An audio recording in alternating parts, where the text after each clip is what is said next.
Hello everybody, welcome to All Sports Weekly, episode 32. I am Trevor, and with me this week is Matt. How you doing? Trev, good mate. Good? How are you? Super. Feeling good? First All Sports Weekly in a few weeks. Hope you've missed us terribly. A little bit of a holiday for yours truly, and just taking in the footy finals and stuff. Plenty going on. Plenty going on, mate. Yeah. Looking at the run sheet, she's pretty full. Is it an hour show tonight, mate? No, We've got a lot to get through. Hard limit. You got to respect the viewer's time. That's All what right. this show's about, respecting your time. We'll speak fast. Yeah, we're just going to talk really fast. No. So, plenty to get through. As you guys know, we're on Spotify, SoundCloud, YouTube, like the video, yada yada. Mate, because it's a few weeks in between drinks, we're going to go around the grounds. What have you been watching lately? Now, footy finals, I'm sure. Yeah. Anything a bit exotic? Well, I mean, AFL Grand Final, obviously, in the last week. AFL Grand Final and Ryder Cup. Ryder Cup. Love my golf. Unfortunately, this version of the Ryder Cup was more like a President's Cup. Why? Well, the US just absolutely smoked Europe. Yes. Usually, Europe's been dominating. So it's just to jog my memory, because I'm not a golf person. Yeah. President's Cup is America versus the world. That's right. And this is America versus Europe. Ryder Cup's America versus Europe. Europe's probably for the last 30 years have been dominant. You know, often the home team wins, but Europe have done really well. Well, I've got some stats. The USA is their first back-to-back win since 1983, since 79 to 83. Yeah, wow. Okay. So Europe have dominated. Yeah. And it was the most one-sided scoreline in Ryder Cup history. Absolute blowout. That's what I'm saying. Right. The President's Cup is usually an embarrassing blowout to the US, unfortunately. As hard as it is to get behind Team International, You don't like I the try. setbacks? Well, I mean, it's hard to get behind the internationals, but you do. It's a lot of Aussies. It's mainly Aussie staffers. Okay. Kiwis, etc. But this isn't like Eurovision where Australia's in there, is it? This is like actual Europe. Oh, that's Europe. No, I'm talking about the President's Cup. Yeah, but in this case with the Ryder Cup, is it a hard is Europe actually Europe? Europe is Europe plus the UK. Oh, okay. I like what you did there. And Ireland. Yeah, okay. I see what you did So there. Brexit has not affected Europe. Well, that's a relief. Yeah. What do you know about Whistling Straits in Wisconsin, mate? Is this a premier course, a links course? I know that. No, Doesn't hold the same name for a layman like me as Augusta or something. That's right. Look, it's a newish course on the shores of Lake Michigan. Blows an absolute gale. So that's why it kind of gets the reputation as a links course. Actually, not a links course. It's a target course. Oh. So it does. I saw it listed as a links course. But... Wow, they're wrong. I don't want any trouble. They do look, but it's got link style bunkers, but it's a target course in that you're not running into the green. So it's fairway, hit the green, but it does blow a gale. It does present kind of as a links course, but not in terms of the way you play it. But visually, it does look a bit like a links course. Okay. But the Europeans are more at home. They're more wind. They're traditionally better in wind. The Americans love. Well, it's Green Bay, so it's north of the United States, where weather is a thing. Well, it's a lot windier, and it blew hardish. But the Americans just absolutely dominated. It was a cakewalk for the Americans. And boy, did they let the Europeans know about it. I'm sure they did. Well, congrats to the US on that one. Now, let's quickly talk about cricket around the grounds here. Now, if you recall last time we spoke, a gripping test series was happening between England and India. A great series, and it got to the fifth test, India leading the series 2-1, cancelled because of COVID. Yeah. Are you across this one? I did. I mean, I heard Ravi Shastri was central. Right. Well, that was why I wanted to mention it. So Ravi Shastri, the Indian coach, tested positive. A couple of the physios tested positive. Yeah. No players tested positive. Yeah. However, they were close contacts and the game was deemed to be not suitable. The thing with Ravi Shastri, if you've got a long memory and you remember back to last summer when we were having a series with India in COVID lockdown, he was non-compliant. Do you remember this? Oh, he just blatantly wouldn't wear a mask. He rocked up to the SCG with no mask and just walked past everyone, that way? He's possibly the most arrogant man I've ever seen in my life. But you hear about India... He's the new India. Yeah, well with cricket, India like to run the show, they've got the money, they have a lot of clout. He's like that embodiment of that. Here it is. Yeah. He's like, I ain't going to do anything I don't want to do. Yeah, it's his show. Yeah. He's a bloke that probably averaged about 20 batting and 30 bowling in the 80s, and he thinks he runs world cricket now. Somebody went into the cricket rule book, which is like War and Peace, and found out that India under the rules were suitable to forfeit the game, but not concede the game. The series does not end 2-2. Okay. It is a 2-1 finale. We're done.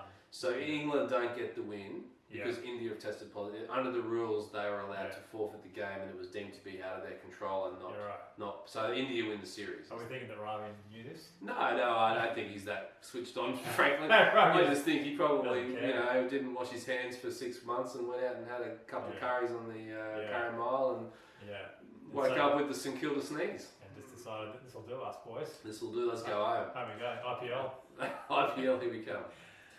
Okay. Now, just on cricket, before we move on, a bit of news, and it's not great news, is that New Zealand was set to commence an historic series with Pakistan in Pakistan. Yeah. Which was going to be the first time since the terror attacks with the Sri Lankan team, and that's, I don't even know what year. It's got to be 10 years. It's Sri Lanka or New Zealand? Sri Lanka. Sri Lankan team was attacked by terrorists in Pakistan. So was New Zealand though. Right. Well, they both were they? Yeah, well, I don't know. New Zealand, Sri Lanka definitely were. They were shot at in a bus.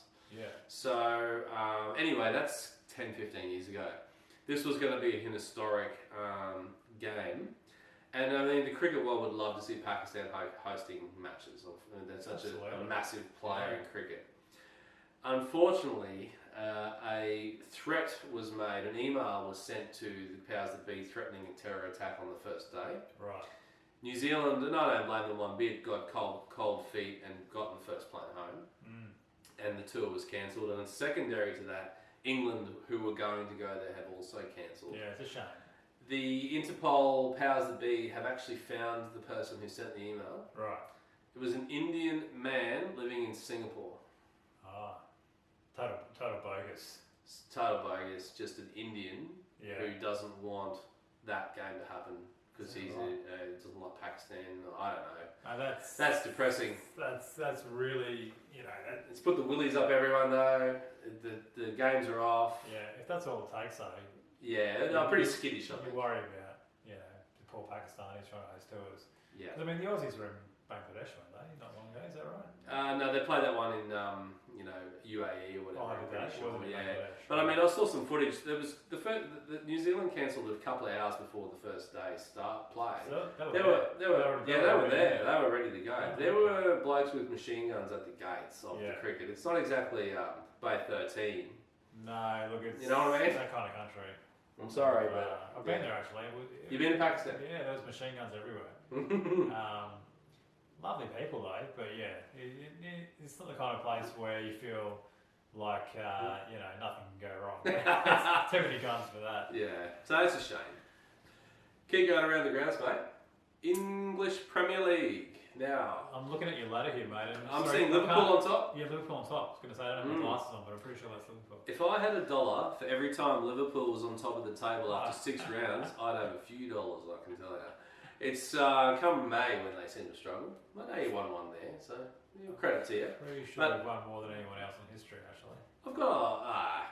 I've got a lot of good things to say about the Premier League. I've got a good vibe from this season. You can recall seasons gone by where City or even I think yourselves even went so far in front. Yeah. Whereas this year it's only week 6, but you don't get that feeling, do you? I don't think there's one team that's going to just obliterate opposition. No. Take away the comp. No, look, I mean, top 4 any one of those could win it. Liverpool, Man City, Chelsea, Man U. Liverpool, Man City, Chelsea, Man U. Top 4 teams in your mind are the top 4 teams in reality. And with the 2 sort of wildcards being Arsenal and Tottenham, Arsenal are terrible, but they're lumped into that big team. Arsenal running 10th, Now Arsenal's fans basically wanted their manager, whose name I'm blanking on, they wanted his head on a pike there. Okay. Did beat Spurs 3-1 on the weekend, so that'll settle a few London derby, that'll keep him going for a few more weeks. What's the latest with Harry Kane? What's happening? Well, he's staying put, isn't he, until he can get away. He's not happy. No, I mean, like any player that wants to get away, he'll probably eventually get his own way. Yeah, it seems like the City transfer, that's done, it seems.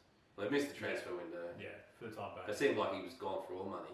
Yeah, well, it's surprising. I mean, So, don't know about that. It's unusual. I think it goes to show that is it Levy that runs Tottenham? He knows how to get the upper hand in the power play. That's for sure. I don't know if he's got the upper hand here. Well, they're running 11th. He kept him there though. Is my point. Yeah, but that might not be what they need. But anyway, your beloved Liverpool, mate, 3-3 against Brentford. What happened there, mate? The Mighty Bees, mate. They play good attacking, exciting football.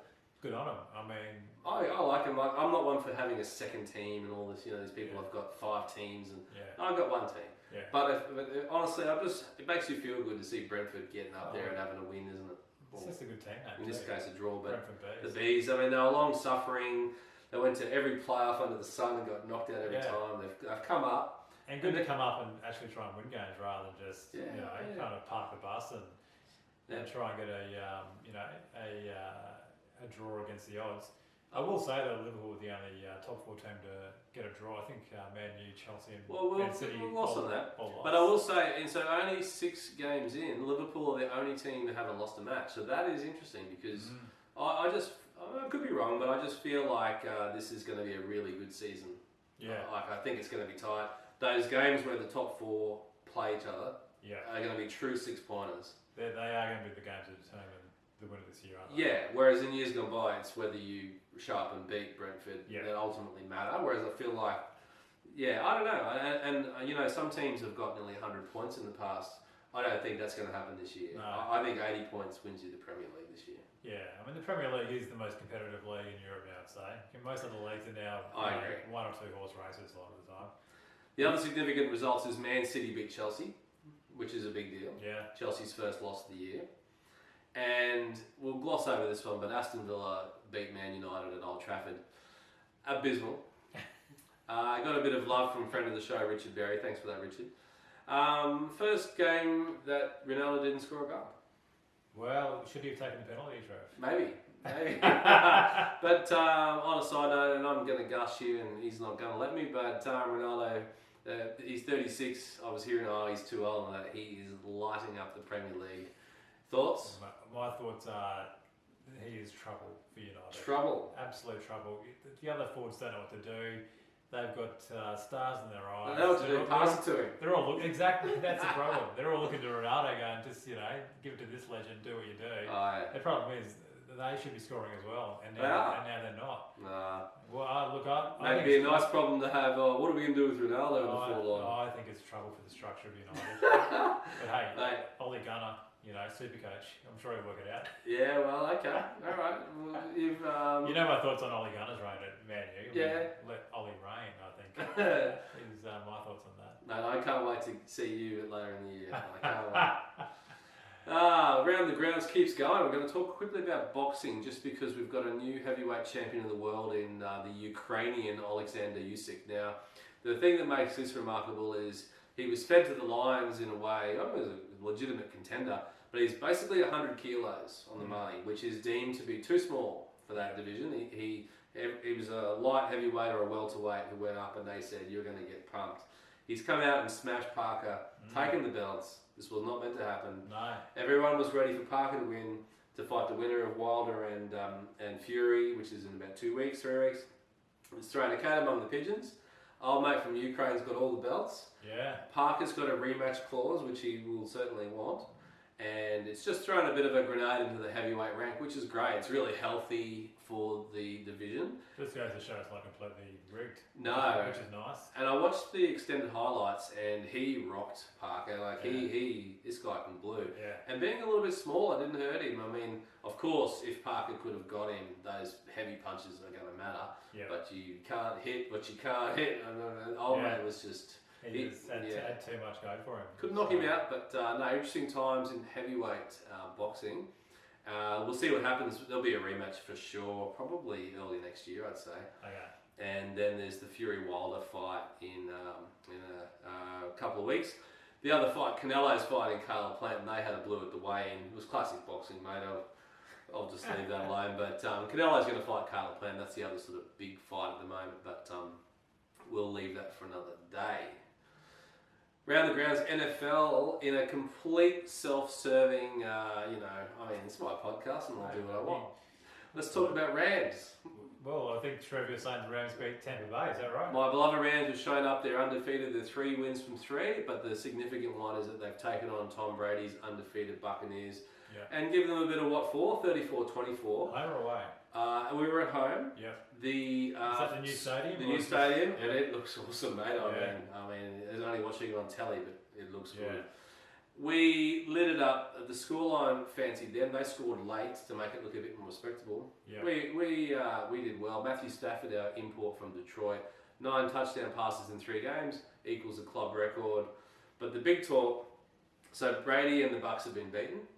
They go to play New England next week, which is where Brady was forever. Yeah. Sometimes, when a player returns to the old stadium, they get booed and so forth. Well, they will. It's like, but on that, they sacked him. Yeah. He did not leave them. Yeah. They cut him. Yeah. Right? And it's not like he went to their arch rivals. He went down to Tampa Bay. That's so right. His hands are clean. Yeah.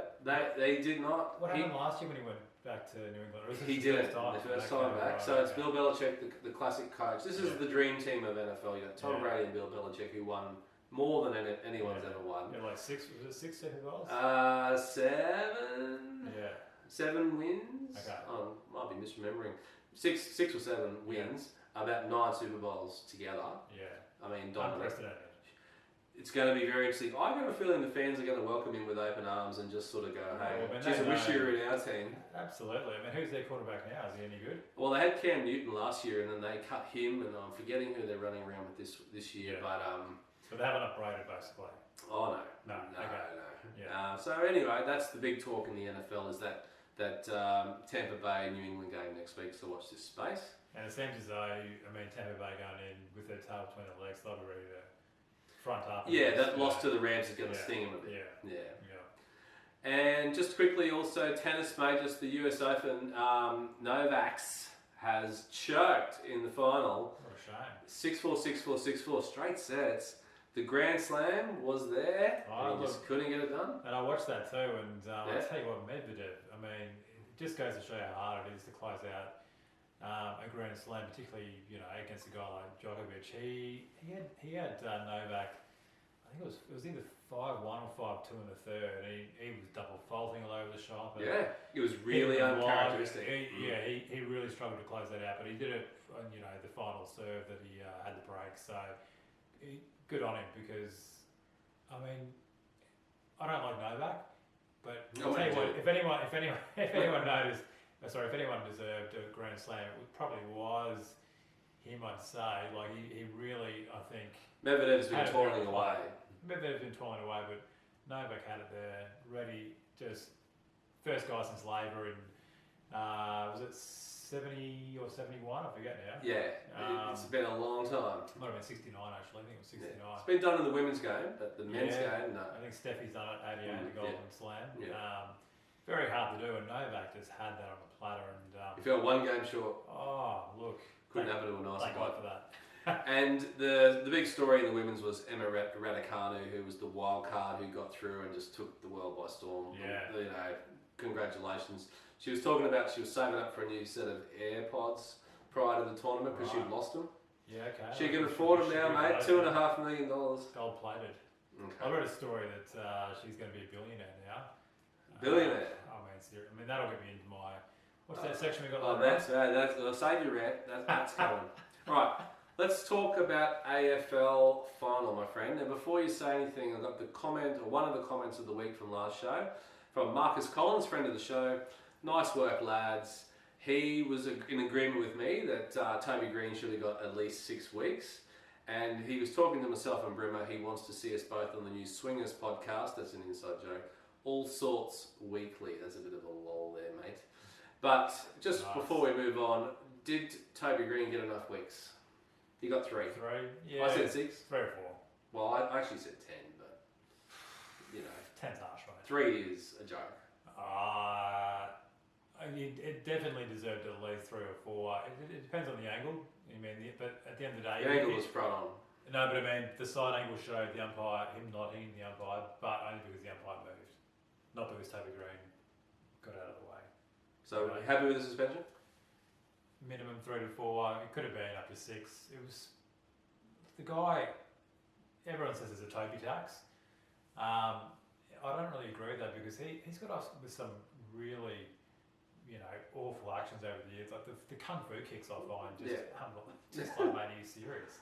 So it's like going to court, isn't it? The more shit you do wrong, the more you get loaded on top. So yeah, I think if there is a Toby tax, it's probably deserved. Okay, mate. The grand final has happened. A 57-year drought has been crushed by Melbourne Demons. They have won by 74 points, if you don't mind. Yeah. 1964 was their last flag. Mate, how good? Love to see a drought broken. So I was on the D's bandwagon Saturday. I tell you what, that 74 points, it made it seem like it was a never in doubt.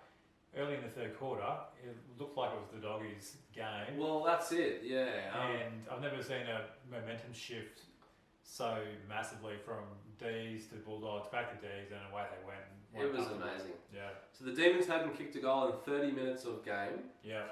And then they were behind by 19 points in the third quarter. They then turned on and kicked 15 of the last 16 goals. The thing is, the question I got for you is, what changed? I mean, momentum swings have gotten a lot bigger. It was a weird game though, because the D's came out and dominated. The Dogs were nervous, and you thought they weren't going to get into the game. Came out in the second quarter, got a hold of it, and the D's went through a period there where they probably missed almost half a dozen gettable shots. Sure. And it got to the point early in that third quarter where you thought if they don't take that, there was a particular chance that what's the forward's name that kicked 6 goals? I forget his name. You're not talking about Petrarca. No, not the forward. Gorn. No, not Gorn. Frenchie front. Oliver. No. I'm naming on everybody. Anyway, Frenchie, the skinny forward. Sure. He kicked 6, but he had a shot in the third quarter where he thought if he misses this, they're going to lose all their confidence. Anyway, he slotted it.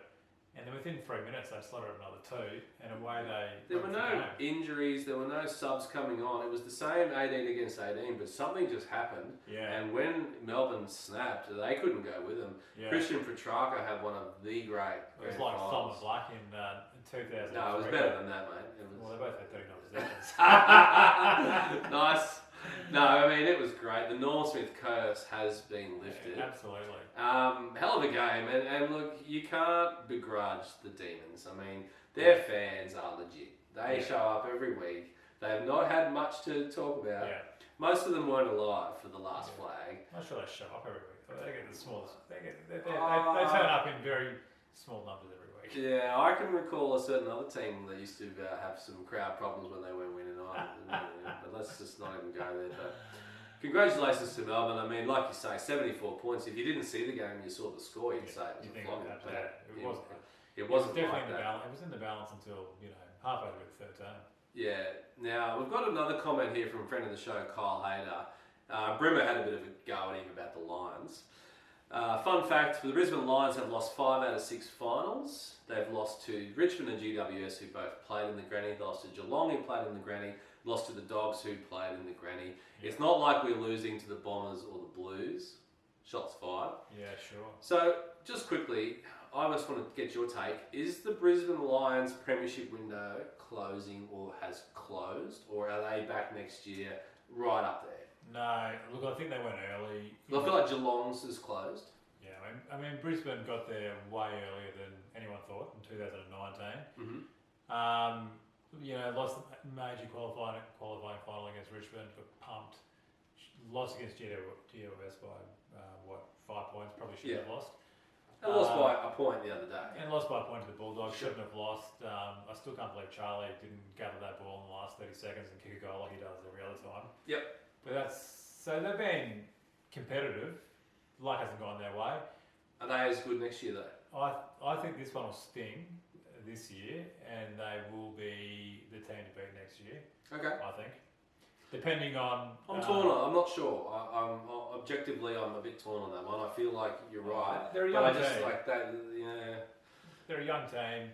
But you never know. Look, you've got to take your chances. Geelong haven't taken their chances. Melbourne took their chance this year.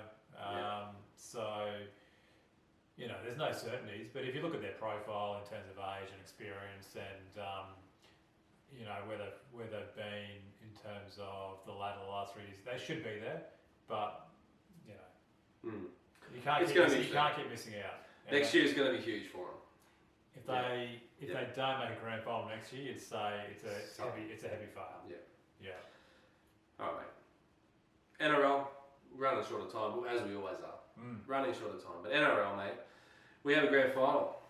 It is coming up. It is Penrith and Souths. Is it on? That's the question. Well, yes, we're filming this with the threat of COVID, the sword of Damocles is dangling. Let's just, for the sake of our discussion, assume it's all happening and we're all going to be there.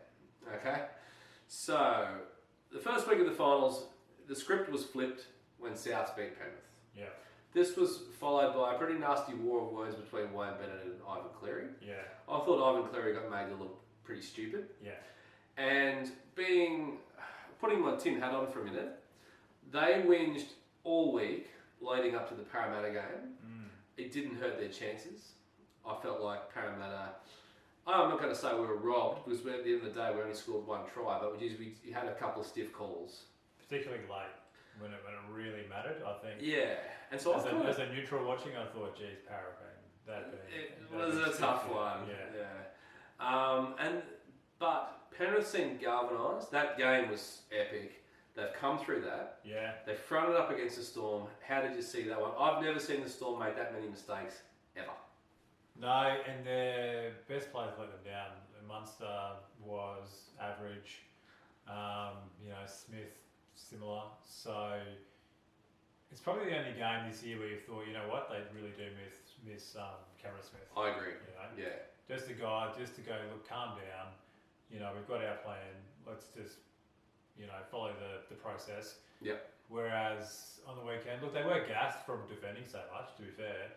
But they dropped so much ball. Yeah, they looked like they were a team out of ideas and also just undisciplined in attack coming out of their line. So very un-Melbourne-like. Very. I really they never played that poorly against us. No, never. So I was surprised. I honestly thought the Storm would take care of Penrith pretty easily, given how tough the Penrith Eels game was. So I was surprised and disappointed because I've got to be honest, I'm not a fan of the way Penrith go about it. No, I reckon they're a gang. Oh, look. And a bunch of they act like grubs for 2 hours and then thank the Lord Jesus in their post game. I'm sorry, but you can't have it both ways. It's hard to support a team with Jerome Luai on it. Yeah, I know. And they're coming in a bit injured. Time is of the essence, mate. But just give me one word. Who's going to win? Souths. Bennett. Yep. Souths. Don't like Penrith. Souths. Done. I'm on the Souths as well. Go the Bunnies. I think they'll win. I hope so. New segment. Matt is mad. Matt is mad. Why are you mad? Time is short. I'll very briefly, and going back to the US Open tennis with the Pommy girl winning, whose name I can't remember. Emma Raducanu. Yeah. Apparently now she's going to be the dominant force. This is the first of many. She's going to be a billionaire. Blah blah blah.